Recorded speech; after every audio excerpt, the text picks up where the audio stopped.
नमस्कार प्रिय दर्शकों, एक बार फिर आपका स्वागत है हमारे YouTube चैनल आध्यात्मिक डायरी पर। मित्रों, आज फिर एक नई कहानी लेकर हम हाजिर हुए हैं। भगवान श्री कृष्ण ने बताया है कि जीवन में इन 4 लोगों पर कभी भरोसा मत करना, क्योंकि ये 4 लोग दूसरे की स्त्री और धन को देखकर अपनी नीयत खराब कर लेते हैं। मित्रों, हम कहानी शुरू करें और आप कहानी में खो जाए। इससे पहले अगर आप हमारे चैनल पर पहली बार आए हैं तो कमेंट्स में जय श्री कृष्णा और हर हर महादेव लिखकर चैनल को सब्सक्राइब जरूर करें और साथ ही बेल आइकॉन को ऑल पर प्रेस कर ले, ताकि हर आने वाले वीडियो का नोटिफिकेशन सबसे पहले आपको मिल सके और आप उसका फायदा उठा सके। तो मित्रों, शुरू करते हैं आज की यह प्यारी सी कहानी। प्रिय दर्शकों, एक गांव में एक महेश नाम का किसान रहता था। उस किसान के 4 पुत्र थे। उसके चारों पुत्र धीरे धीरे बड़े हो रहे थे। प्रिय दर्शकों, रामू के 3 बेटे तो काफी बुद्धिमान थे, लेकिन उसका जो सबसे छोटा बेटा था वह कुछ कम बुद्धि वाला था। लेकिन उसमें एक विशेषता थी कि वह जितना कम बुद्धि वाला था उतना ही उसका शरीर बलशाली था, तगड़ा और तंदुरुस्त था।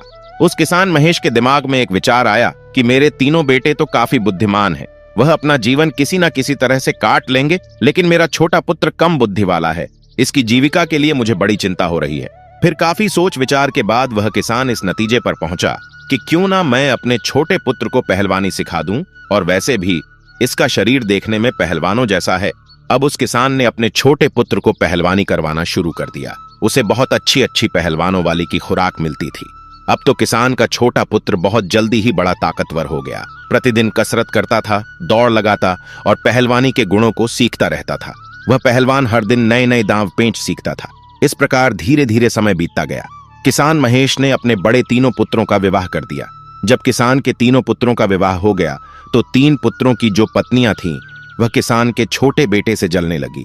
वे दिन रात मन में सोचती रहती कि यह छोटे वाला देवर कुछ काम धाम तो करता नहीं है, बस पूरे दिन पहलवानी करता है और अच्छी अच्छी चीजें खाता रहता है। यहाँ हम और हमारे पति तीनों पूरे दिन काम धंधे में लगे रहते हैं और यह बैठे बैठे मौज उड़ाता है। यही सोचकर किसान की तीनों बहुओं ने अलग होने के लिए विवाद खड़ा कर दिया। जब सभी बहुएं अलग होने की जिद करने लगीं तो किसान ने मन में सोचा कि अब मुझे अपने छोटे पुत्र का भी विवाह कर देना चाहिए। यही सोचकर उस किसान ने एक बड़ी ही सुंदर और विद्वान कन्या की तलाश की और उस कन्या के साथ अपने छोटे पुत्र का विवाह करा दिया।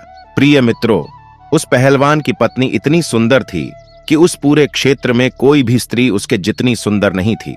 सुंदर होने के साथ साथ वह बड़ी विद्वान भी थी। उसे 14 विद्याओं का ज्ञान था। विवाह होने के बाद किसान ने चारों पुत्रों को अलग अलग कर दिया ताकि घर में किसी बात को लेकर लड़ाई झगड़े ना हो। जब चारों बेटे अलग हो गए तो किसान के 3 बड़े बेटे जो काफी बुद्धिमान थे, वे तीनों अच्छी तरह से कमाने खाने लगे।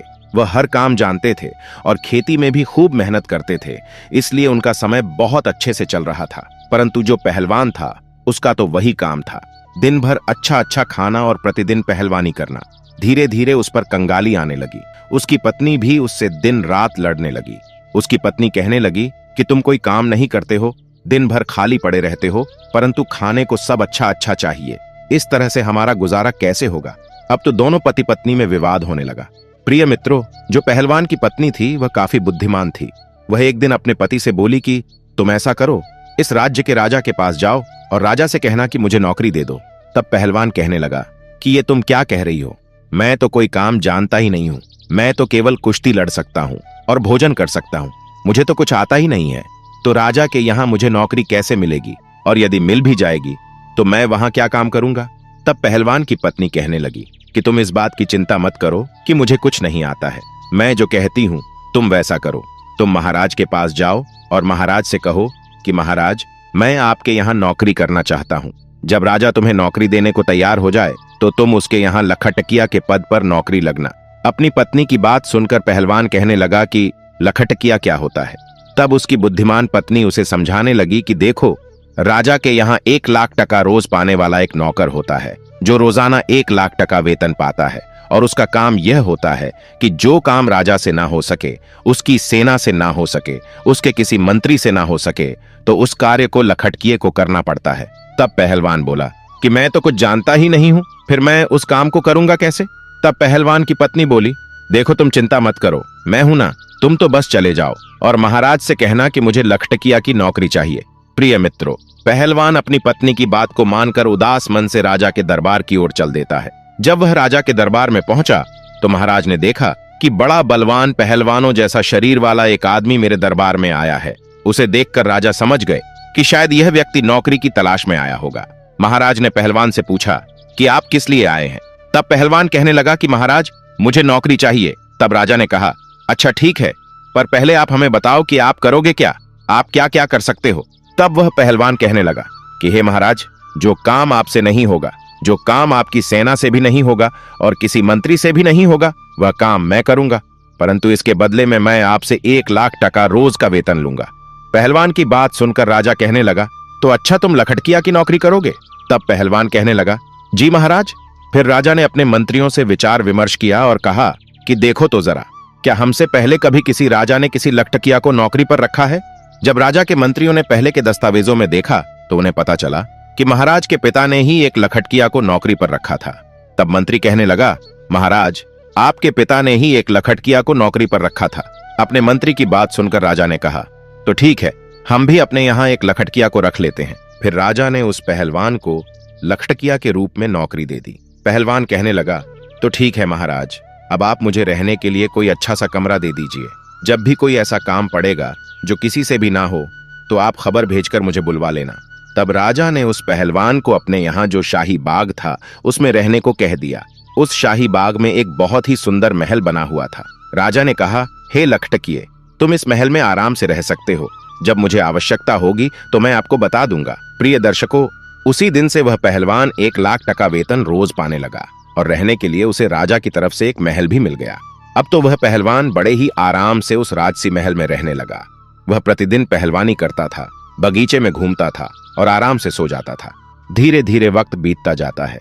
एक दिन राजा और उसके मंत्री पहलवान से कहने लगे कि हे लखटकिए, आज तुम हमें अपने घर लेकर चलो, हम देखना चाहते हैं कि तुम्हारा घर कैसा है। पहलवान महाराज के आदेश को टाल ना सका। फिर वह मंत्री और राजा को लेकर अपने गांव के लिए चल देता है। वह पहलवान राजा और मंत्री को अपने घर ले जाता है। पहलवान की पत्नी बड़ी सुंदर थी और बड़ा ही स्वादिष्ट भोजन बनाती थी। जब उसने देखा कि राजा और मंत्री हमारे घर आए हैं तो उसने बड़ा ही स्वादिष्ट भोजन बनाया और उन्हें अपने हाथों से परोसा। तब राजा की नजर पहलवान की पत्नी पर चली गई। पहलवान की पत्नी इतनी सुंदर थी कि राजा रानी भी उसके सामने कुछ नहीं थी। राजा यह देखकर आश्चर्य में पड़ गया और भोजन करके महाराज और मंत्री वापस चले आए।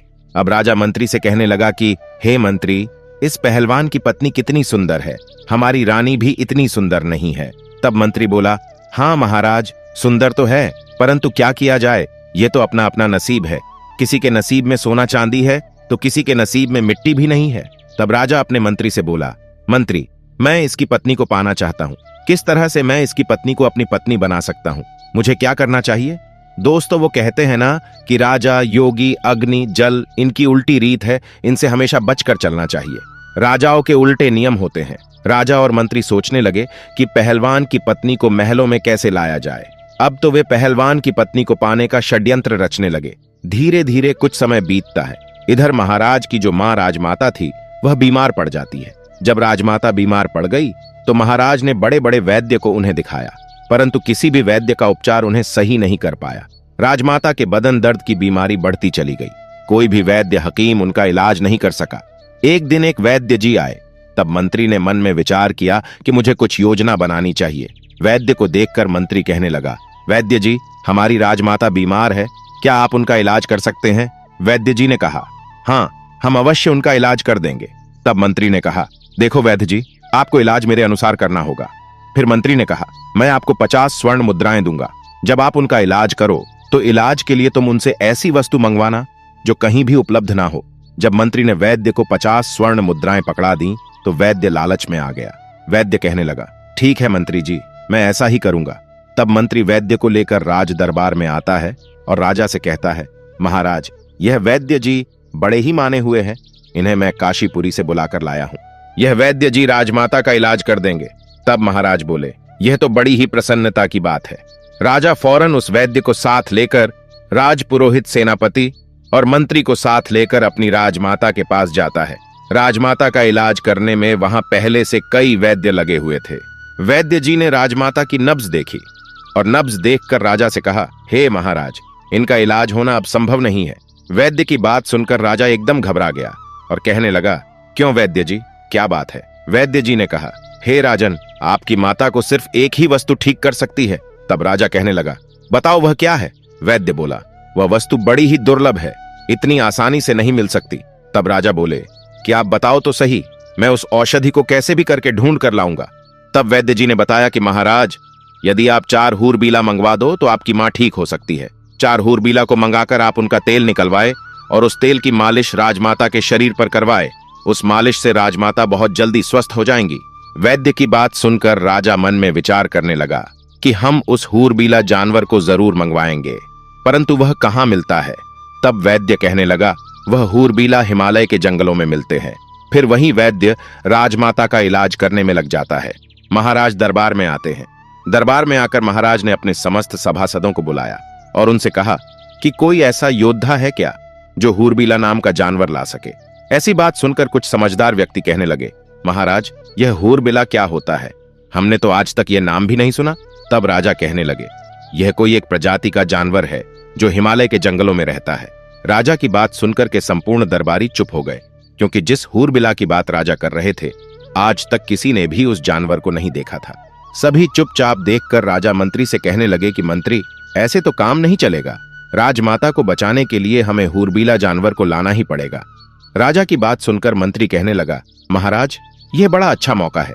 जो पहलवान हमारे यहाँ 6 महीने से केवल बैठे बैठे वेतन ले रहा है, वो किस दिन काम आएगा? क्यों ना ये हूरबीला उसी से मंगाया जाए। आप उसे बुलाकर उससे कहो कि वह 2 महीने के अंदर हूरबीला जानवर को लाकर दे, नहीं तो उसे फांसी पर चढ़ा दिया जाएगा। फिर मंत्री आगे कहता है, महाराज, इसी तरीके से वह हूरबीला को लेने जाएगा। अगर वह ले आता है तब तो अच्छी है, राजमाता बच जाएगी। लेकिन यदि वह मर जाता है तो और भी अच्छी बात है, क्योंकि फिर उसकी पत्नी आपके लिए रह जाएगी और आप उसे राजमहल में ले आना। राजा की नियत तो पहले से ही पहलवान की पत्नी पर थी। तब राजा कहने लगा, वाह मंत्री, क्या उत्तम सुझाव दिया है। यदि पहलवान हूरबीला नहीं ला सका तो हम उसको फांसी पर चढ़ा देंगे, क्योंकि वो पिछले 6 महीने से लाख वेतन रोज ले रहा है। तब राजा ने बिना देर किए 4 सिपाही भेजे और पहलवान को अपने दरबार में बुला लिया। पहलवान महाराज के दरबार में आ जाता है। तब महाराज ने कहा कि हे पहलवान, तुम पिछले 6 महीनों से बैठे बैठे वेतन ले रहे हो, अभी तक तुमने हमारा कोई काम नहीं किया है। अब एक आवश्यक काम आ पड़ा है। तब पहलवान बोला, महाराज, आज्ञा कीजिए, मैं उस कार्य को अवश्य करूंगा। तब राजा पहलवान से कहता है कि हमें 4 हूरबीला की जरूरत है, उनका तेल निकलवाना है और तेल निकलवाकर राजमाता के शरीर पर मालिश करनी है, जिससे उनकी बीमारी दूर हो सके। राजा की बात सुनकर पहलवान सोच में पड़ गया। वह राजा से कहने लगा, हे महाराज, मुझे कुछ समझ में नहीं आया, यह हूरबीला क्या होता है? तब राजा ने कहा, हम भी नहीं जानते, लेकिन तुम्हें लाना है। काफी देर सोच विचार के बाद पहलवान कहने लगा, महाराज, आप मुझे थोड़ा समय दीजिए। तब राजा बोले कि इसके लिए मैं आपको 2 महीनों का समय देता हूं। यदि आप 2 महीनों में हूरबीला को नहीं ला पाए तो आपको फांसी पर चढ़ा दिया जाएगा। पहलवान महाराज की बात सुनकर घबरा जाता है और वापस अपने बगीचे में आ जाता है। मंद बुद्धि का तो वह था ही, मन में विचार करने लगा कि चलो देख लूंगा, अगर कहीं मिलेगा तो मेरे पास 2 महीने का समय है। इस प्रकार 4 दिन का समय तो वह वहीं पर निकाल देता है। इधर राजा और मंत्री और सेनापति मन में विचार करने लगे कि वह अभी तक हूरबीला को लेने नहीं गया है। 4 दिन से आराम से बाग में सो रहा है। आप उसके पास जाइए और उससे कहिए कि जल्दी से जल्दी हूरबीला को लेकर आए, वरना हम उसे फांसी पर चढ़ा देंगे। मंत्री की बात सुनकर के राजा कहने लगे, ठीक है, मैं जाता हूं और देखता हूं कि वह अभी तक क्यों नहीं गया है। फिर राजा उस पहलवान के घर पर पहुंच जाते हैं। पहलवान ने हूरबीला लाने की बात अपनी पत्नी को नहीं बताई थी। पहलवान की पत्नी बड़ी विद्वान थी। उसने 100 हाथ गहरा कुआं अपने आंगन में खुदवा रखा था और कुएं के ऊपर उसने एक खाट बिछा रखी थी। उस चारपाई को उसने कच्चे सूत से बनवाया था और उसके ऊपर एक बहुत सुंदर मखमली बिस्तर लगा दिया था। इधर जब राजा ने दरवाजा खटखटाया और आवाज लगाई तो पहलवान की पत्नी ने आकर दरवाजा खोला। द्वार पर राजा को देखकर वह कहने लगी, महाराज आप। उस पहलवान की पत्नी ने राजा का बड़ा स्वागत किया और कहने लगी कि महाराज आप यहीं बाहर रुको, मैं आपके लिए भोजन लेकर के आती हूँ। मेरे पति इस समय घर पर नहीं है। राजा कहने लगा, अरे नहीं नहीं, मैं बाहर क्या करूंगा, मैं आपके साथ अंदर चलता हूँ। अब राजा पहलवान के बारे में उसकी पत्नी से गलत बातें करने लगा। राजा कहने लगा, हे सुंदरी, लगता है पहलवान आपको अच्छे से नहीं रखता है। वैसे वह आपको क्या अच्छे से रखेगा, वह तो खुद दूसरे की नौकरी करता है। अगर तुम हमारे महलों की रानी होती तो तुम्हारी जिंदगी कितनी खूबसूरत होती। राजा के मुख से जब इस तरह की मीठी मीठी बातें पहलवान की पत्नी ने सुनी तो वह समझ गई कि राजा की नीयत खराब है, इसलिए अब इनको सबक सिखाना चाहिए। तब पहलवान की पत्नी ने राजा से कहा कि आइए महाराज, अंदर आइए, आप सत्य कह रहे हैं, पहलवान किसी भी तरह से मेरे योग्य नहीं है, अब मैं ही उसे छोड़ दूंगी और आज से मैं आपके साथ रहूंगी। पहलवान की पत्नी ने दिमाग से काम लिया। अब तो राजा उसकी बातों में आ गया और उसके साथ अंदर चला गया। तब पहलवान की पत्नी ने जो उसने कच्चे सूत का पलंग बनाकर कुएं के ऊपर बिछा रखा था, उसके ऊपर मखमल की चद्दर बिछा दी। उसने राजा से कहा कि महाराज, आप इस चारपाई पर बैठिए, मैं आपकी सेवा करती हूं। फिर जैसे ही राजा उस चारपाई पर बैठता है तो कच्चे धागे से बना हुआ वह पलंग टूटकर उसी कुएं में गिर जाता है। राजा उस कुएं में गिर जाता है। राजा सोचने लगा कि यह क्या हुआ, अब तो मैं फंस गया हूं। इधर महाराज नीचे कैद हो जाते हैं और उधर पहलवान बड़े आराम से समय व्यतीत कर रहा था। फिर जब सुबह हुई तो पहलवान की पत्नी ने अपने अपने देवर जेठ के पुत्रों को बुलाया और उनसे कहा कि मैं आपको 2 स्वर्ण मुद्राएं दूंगी, इस कुएं में एक व्यक्ति है, उसे बाहर निकालो। उन बालकों ने राजा को बाहर निकाला। तब पहलवान की पत्नी ने आदेश दिया कि इसको बांधकर इसके ऊपर 50 कोड़े लगाए जाए।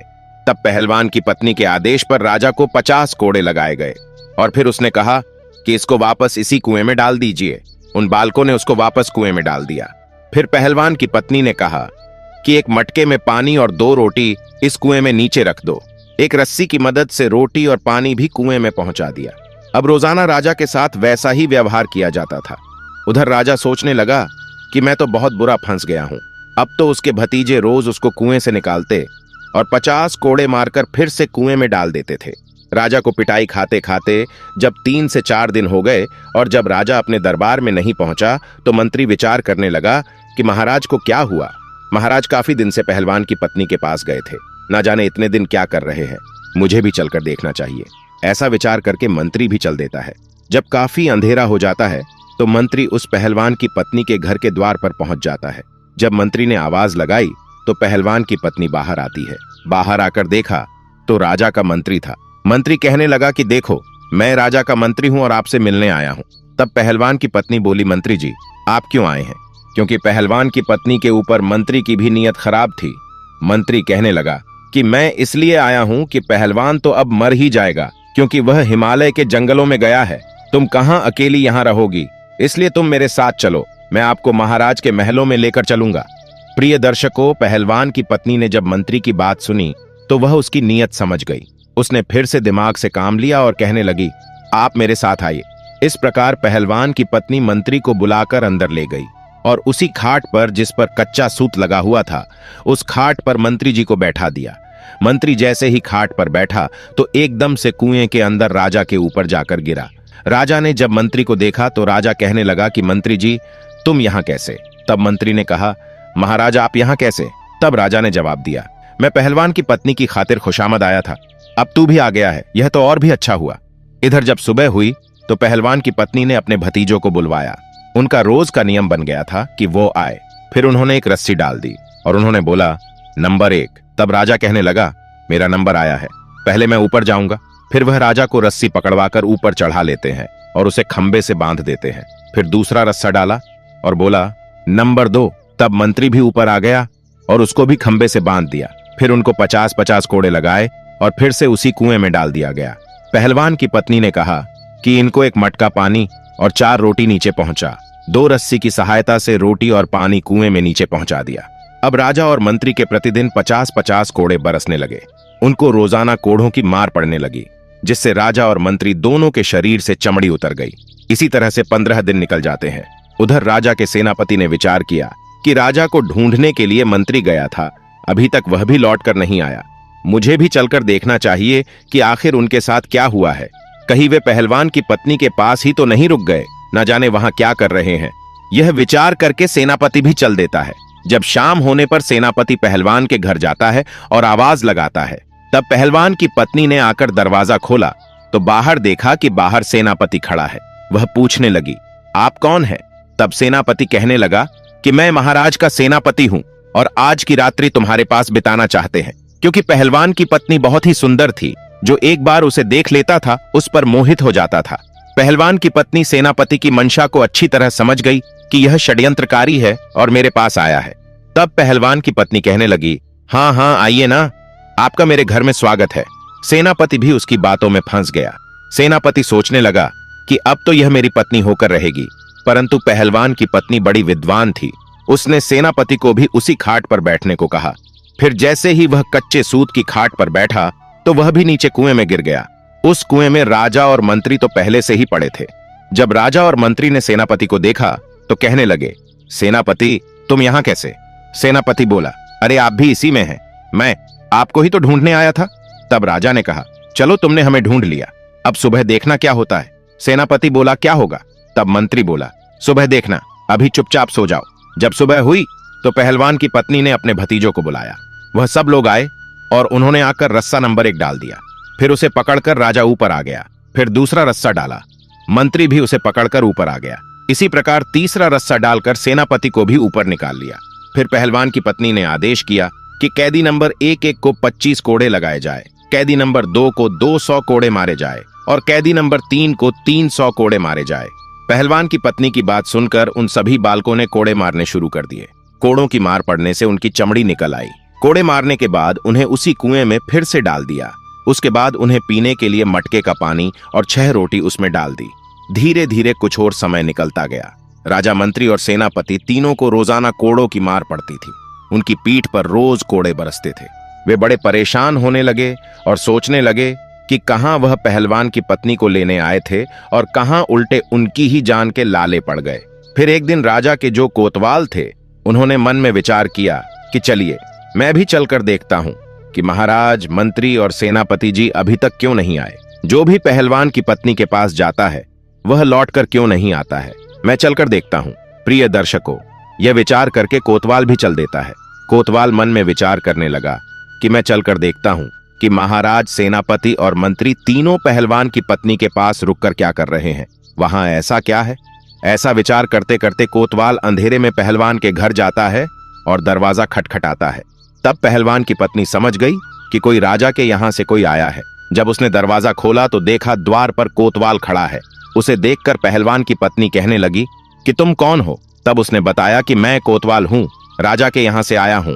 कोतवाल ने जब पहलवान की पत्नी को देखा तो वह भी उसकी सुंदरता पर लट्टू हो गया और वह भी उसी के घर रात बिताना चाहता था। तब पहलवान की पत्नी बोली कि आपका स्वागत है। फिर उसने कोतवाल को भी ले जाकर उसी कच्चे सूत के पलंग पर बैठा दिया। फिर जैसे ही कोतवाल चारपाई पर बैठा वह एकदम से नीचे कुएं में गिर गया। राजा, मंत्री, सेनापति पहले से ही उसमें थे। ये देखकर राजा कहने लगा, कोतवाल जी आप भी यहां आ गए। तब कोतवाल ने पूछा, राजा साहब आप यहां क्या कर रहे हैं। राजा ने कहा, सुबह स्वयं देख लेना कि यहां क्या होता है। अब आप आराम से रात्रि में विश्राम करो। इधर जब सुबह हुई तो पहलवान की पत्नी ने अपने भतीजों को बुलाया और 4 रस्सी उस कुएं में डलवाई। फिर एक एक करके राजा, सेनापति, मंत्री सभी को बाहर निकाला और फिर सभी को 100-100 कोड़े मारे गए और इसके बाद चारों को फिर से नीचे उतार दिया। उनको एक मटका पानी और 8 रोटियां खाने को डाल दी। अब तो उनका नियम बन गया था। वह अपने देवर जेठ के पुत्रों को बुलाती, उन्हें बाहर निकलवाती और उनको 100-100 कोड़े लगवाती और उसी कुएं में फिर से उन्हें नीचे डालवा देती। अब तो वे चारों उस कुएं में पड़े पड़े बीमार होने लगे। राजा मन में विचार करने लगा कि यहां से कैसे छूटा जाए। वे सभी मन ही मन बहुत दुखी हो रहे थे। इधर पहलवान भी मन में विचार करने लगा। वह सोचने लगा कि अब मैं हूर बीला को कहां से लाऊं। अगर नहीं लेकर गया तो राजा निश्चित ही मुझे फांसी पर चढ़ा देगा। निराश हृदय से पहलवान अपनी पत्नी के पास चला जाता है।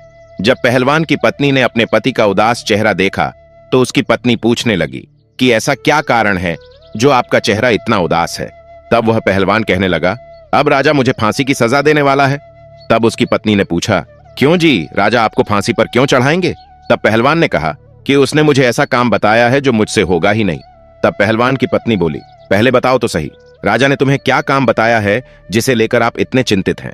तब पहलवान ने सारी बात अपनी पत्नी को बताई और कहा कि राजमाता बहुत बीमार है, इसलिए महाराज ने मुझसे 4 हूरबीला मांगे हैं और वे हूरबीला हिमालय के जंगलों में मिलते हैं।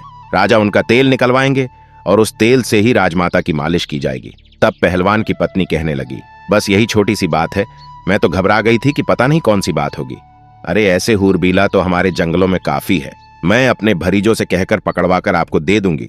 तब तक आप 4-5 दिन के लिए अपने ससुराल चले जाओ, उन्होंने आपको बुलाया है। प्रिय दर्शकों, पहलवान अपनी पत्नी के कहने पर ससुराल चला जाता है। मंद बुद्धि का तो वह था ही।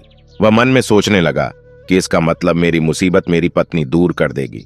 इधर पहलवान की पत्नी ने अपने जो भतीजे थे उन्हें आदेश दिया और उनसे कहा कि आप कुछ पंखों की व्यवस्था करो, ज्यादा से ज्यादा चिड़िया के, कबूतर के, मोर के, समस्त पक्षियों के पंख लेकर के आओ और एक कमरे में उन पंखों को भर दो।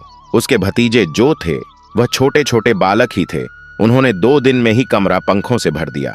फिर जब तीसरा दिन हुआ तो पहलवान की पत्नी ने 2 क्विंटल तारकोल की व्यवस्था की। फिर उसके बाद उसे गर्म किया गया और गर्म करके जब वह पतला हो गया तो उसे ठंडा करने के लिए रख दिया। जब तारकोल ठंडा हो गया तो उसे एक बड़ी कड़ाही में भर कर रख दिया। फिर उसके बाद उस कुएं में 1 नंबर रस्सा डाला गया। तो राजा सोचने लगा, अरे आज तो मुझे दोपहर में ही बुलाया जा रहा है। रोजाना तो सुबह पिटाई होती है, अभी तो दोपहर का समय है, क्या आज दोबारा मार पड़ने वाली है? यह सोचकर राजा चुपचाप से ऊपर चढ़ जाता है।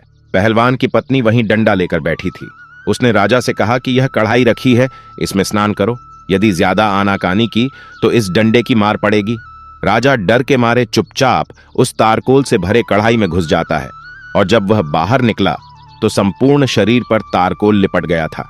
पहलवान की पत्नी बोली, इस कमरे में जाइए और आराम से लेट जाइए।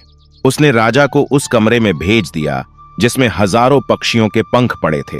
राजा जैसे ही उस कमरे में लेटा तो पक्षियों के बहुत सारे पंख उनके शरीर से चिपक गए। राजा जैसे ही उस कमरे से लौटे तो पूरे शरीर पर पंख ही पंख चिपके हुए थे। फिर इसके बाद राजा को एक लोहे के खूंटे से बांध दिया। फिर इस तरह से जब नंबर 2 रस्सा डाला गया और मंत्री को बुलाया गया, तब मंत्री सोचने लगा, अब मुझे बुलाया जा रहा है। राजा साहब भी अभी तक नीचे नहीं आए हैं, लगता है उन्हें छोड़ दिया है, लगता है आज हम सबको रिहा किया जा रहा है। ये सोचकर मंत्री बड़ी जल्दी जल्दी ऊपर चढ़कर आ जाता है। ऊपर चढ़कर जब आया तो देखा कि पहलवान की पत्नी डंडा लेकर बैठी हुई है। उसने मंत्री से कहा, चलो इस कढ़ाई में स्नान करो। मंत्री गिड़गिड़ाने लगा, परंतु पहलवान की पत्नी ने उसे बलपूर्वक कढ़ाई में गिरा दिया। जैसे ही मंत्री जी कढ़ाई में गिरे तो वह भी कोलतार में पूरे नहा गए। संपूर्ण शरीर काला हो गया और पूरे शरीर पर तारकोल चिपक गया। फिर उसके बाद मंत्री को भी उसी कमरे में भेज दिया जिसमें पंख पड़े हुए थे और उनसे लेटने को कहा कि जाकर उस कमरे में सो जाओ। फिर जैसे ही मंत्री उस कमरे में जाकर लेटा तो उसके पूरे शरीर पर पक्षियों के पंख चिपक गए। मुंह पर, कान पर कहीं भी कुछ दिखाई नहीं देता है।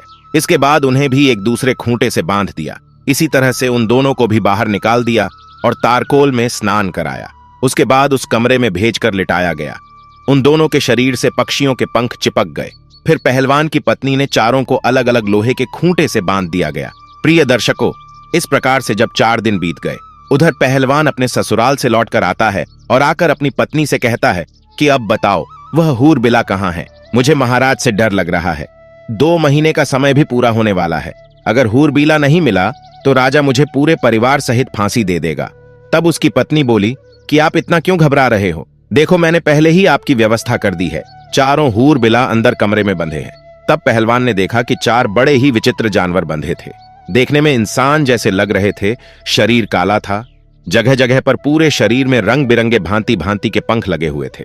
उन हूरबिलाओं को देखकर पहलवान बड़ा प्रसन्न होता है। तब पहलवान की पत्नी बोली कि अब आप इन्हें ले जाइए और एक डंडा साथ लेकर जाना। यदि इनमें से कोई भी रास्ते में उत्पात करता है तो उसकी डंडे से पिटाई कर देना। ये बड़े सीधे हैं, चुपचाप चले जाएंगे। फिर पहलवान चारों को पकड़कर उन्हें लेकर चल देता है और अपने हाथ में एक बड़ा सा डंडा लेकर उनके पीछे पीछे चलने लगता है। इधर मंत्री और राजा विचार करने लगे कि यदि हम यहां से भागने की कोशिश करेंगे तो यह बड़ा पहलवान है, हमें उठा उठाकर पटक देगा और यह हमें मार भी सकता है। इसीलिए चुपचाप इसके साथ चलने में ही भलाई है। जब वह पैदल उन्हें लेकर आया तो अपने बगीचे में आ गया। शाम का वक्त था और वह थक भी गया था। इसलिए वह मन में विचार करने लगा कि इन्हें सुबह महाराज के दरबार में पेश करूंगा। अब मैं आराम से सो जाता हूं। फिर वह उन चारों को एक कोठरी में बंद कर देता है। अब राजा, मंत्री, कोतवाल और सेनापति विचार करने लगे, यदि सुबह पहलवान ने हमें दरबार में पेश किया तो रानी हमारा तेल निकलवा लेगी, क्योंकि उन्हें भी राजमाता को ठीक कराने की शीघ्रता है। राजपुरोहित कल ही हमारा तेल निकलवा देंगे, अर्थात अब हमारी मृत्यु निश्चित है। इसलिए जल्द ही कोई उपाय कीजिए। यदि तेल भी नहीं निकलवाया तो संपूर्ण शहर में हमारी हंसी हो जाएगी। तभी राजा को कुछ याद आया और राजा कहने लगे कि इस कमरे से एक गुप्त सुरंग हमारी रानी के महल तक जाती है। आप ऐसा कीजिए, इस पत्थर को उठाइए और मुझे उस सुरंग में उतार दीजिए। तब उन चारों ने जोर लगाकर पत्थर उठाया और राजा को सुरंग में नीचे उतार दिया। राजा सुरंग के माध्यम से अपने महलों में पहुंच जाते हैं। जब राजा ने महल में जाकर आवाज लगाई और महल से जब रानी ने निकलकर देखा तो राजा को देखकर वह घबरा गई, क्योंकि राजा का तो विचित्र रूप था। उनके शरीर पर पंख ही पंख लगे हुए थे। ऐसा जानवर या आदमी उसने आज तक नहीं देखा था। रानी चीख पड़ी। रानी की आवाज सुनकर कुछ सैनिक वहां इकट्ठे हो गए और सबने मिलकर महाराज की खूब पिटाई की। वे कहने लगे, मारो, ना जाने ये कौन सा जानवर आ गया है। राजा चिल्ला चिल्ला कर कह रहा था कि मुझे मत मारो, मैं राजा हूं। लेकिन वहां राजा की किसी ने नहीं सुनी। कई देर पीटने के बाद राजा की आवाज रानी पहचान लेती है। तब रानी ने पूछा, यदि आप राजा है तो फिर यह क्या है? यह आपने क्या हुलिया बना रखा है? राजा बोला, पहले तुम सब शांत हो जाओ और चुपचाप मुझे कमरे में ले चलो तथा थोड़े से मिट्टी के तेल की व्यवस्था करो। मुझे जल्दी जल्दी उस मिट्टी के तेल में स्नान कराओ। रानी ने अपने नौकर से कहकर मिट्टी का तेल मंगवाया और राजा को उस मिट्टी के तेल से स्नान कराया। मिट्टी के तेल में स्नान करने से राजा के शरीर का जो कोलतार था वह छूट गया। फिर जब राजा को स्नान कराया तो राजा का पूरा शरीर लाल पड़ गया। पूरे शरीर पर कोड़े की चोट के निशान बने हुए थे। फिर राजा रात्रि को आराम से अपने महल में सो जाता है और सुबह कपड़े पहनकर अपने दरबार में उपस्थित हो जाता है। इधर जब सवेरा होता है तो पहलवान जागता है और जब उसने जाग करके वह कमरा खोला तो उसने देखा कि उसमें से एक हूरबीला गायब था और 3 ही हूरबीला बचे थे। प्रिय दर्शकों, अब वह डंडा लेकर उन तीनों को मारने लगा और पूछने लगा कि बताओ, एक हूरबीला कहाँ है? तब वे तीनों कहने लगे, देखो भाई, हमें मत मारो, हम आपको सब कुछ बता देंगे। तब पहलवान कहने लगा, नहीं नहीं, हमें जल्दी बताओ। अगर राजा पूछेगा कि चौथा कहाँ है तो वह हमें फांसी पर चढ़ा देगा। पहलवान की बात सुनकर वह तीनों कहने लगे, देखो, जब राजा तुमसे यह कहे कि चौथा कहाँ है तो तुम यह कह देना कि मुझे सब पता है, हम तुम्हारी पोल खोल देंगे। तब राजा समझ जाएगा और वह तुमसे कुछ नहीं कहेगा। यह सुनकर पहलवान प्रसन्न हो गया और उन तीनों को लेकर राजा के दरबार में उपस्थित हो गया। संपूर्ण दरबार उन्हें देखकर आश्चर्यचकित हो जाता है। पूरा दरबार उन्हें देखकर हंसने लगा और सोचने लगा कि यह तो बड़े विचित्र जानवर है। ऐसे जानवर तो हमने पहले कभी नहीं देखे। पहलवान ने राजा को उन तीनों हूरबीलाओं को सौंप दिया। तीनों को देखकर राजा कहने लगा, अरे पहलवान, मैंने तो तुझसे 4 हूरबीला मांगे थे, ये तो 3 ही है, एक कहाँ है? मैं तुम्हें अभी फांसी पर चढ़ा दूंगा। राजा की बात सुनकर पहलवान कहने लगा, महाराज, ज्यादा बोलोगे तो मैं तुम्हारी सारी पोल खोल दूंगा और सबको बता दूंगा। पहलवान की बात सुनकर राजा समझ जाता है। लगता है इसे सब पता है। अगर इसने मेरी पोल खोल दी तो मैं मुंह दिखाने के लायक नहीं रहूंगा। प्रिय मित्रों, फिर राजा ने चुपचाप उन तीनों को ले लिया और चुपके से उन्हें उनके घर भेज दिया और कहा कि जल्दी जल्दी स्नान करके साफ स्वच्छ हो जाओ। फिर वे तीनों अपने अपने घर गए और मिट्टी के तेल में स्नान करके साफ हो गए। उसके बाद वे राजसी वस्त्र पहनकर अपने रूप में आते हैं और आपस में विचार करने लगते हैं कि भाई, अगर हम पहलवान की पत्नी को पाने की इच्छा ना करते तो शायद हमारे साथ ऐसा नहीं हुआ होता। अब ये बात हम किसी को बता भी नहीं सकते हैं। अगर हम पहलवान और उसकी पत्नी से बदला लेते हैं तो वे ये बात रानी को और पूरे नगर में फैला देंगे। इसलिए इस रहस्य को गुप्त रखना ही ठीक है। इस कारण उन्होंने पहलवान को कुछ नहीं कहा और पहलवान आनंद से राजा के यहाँ नौकरी करता रहा। प्रिय मित्रों, इस कहानी का उद्देश्य यह है कि कभी भी दूसरे की स्त्री और दूसरे के धन के पीछे मत भागो। अगर भागोगे तो इसी तरह कायल होना पड़ेगा। भगवान श्री कृष्ण कहते हैं कि यह 4 लोग हमेशा दूसरे की स्त्री एवं धन को देखकर नियत खराब करते हैं, इसलिए इन्हें अपने घर बुलाकर कभी मत लाना। नंबर 1, जो व्यक्ति कामी और लालची हो, जिन्होंने कभी धर्मशास्त्रों को ना पढ़ा हो और ना सुना हो, जिन्होंने कभी किसी को अपना आदर्श नहीं माना, जिनका मन चंचल है, जिन्हें ईश्वर का भय नहीं है, जो पशु वृत्ति वाले हैं, ऐसे लोग हमेशा दूसरे की स्त्री और दूसरे के धन को देख अपनी नियत खराब करते हैं। इसलिए कहा जाता है कि दूसरे की स्त्री और धन के पीछे मत भागो, वरना व्यर्थ की मुसीबत में पड़ जाओगे। प्रिय दर्शकों, हम उम्मीद करते हैं कि आपको यह कहानी पसंद आई होगी और आप इससे ढेर सारी प्रेरणा भी लेंगे। कहानी पसंद आई हो तो वीडियो को लाइक करके हमारे चैनल आध्यात्मिक डायरी को सब्सक्राइब जरूर करें, ताकि ऐसी ही ज्ञानवर्धक कहानियां आपको सबसे पहले प्राप्त हो सके। तथा कमेंट बॉक्स में जय श्री कृष्णा तथा हर हर महादेव अवश्य लिखें। कहानी को पूरा सुनने के लिए आपका धन्यवाद।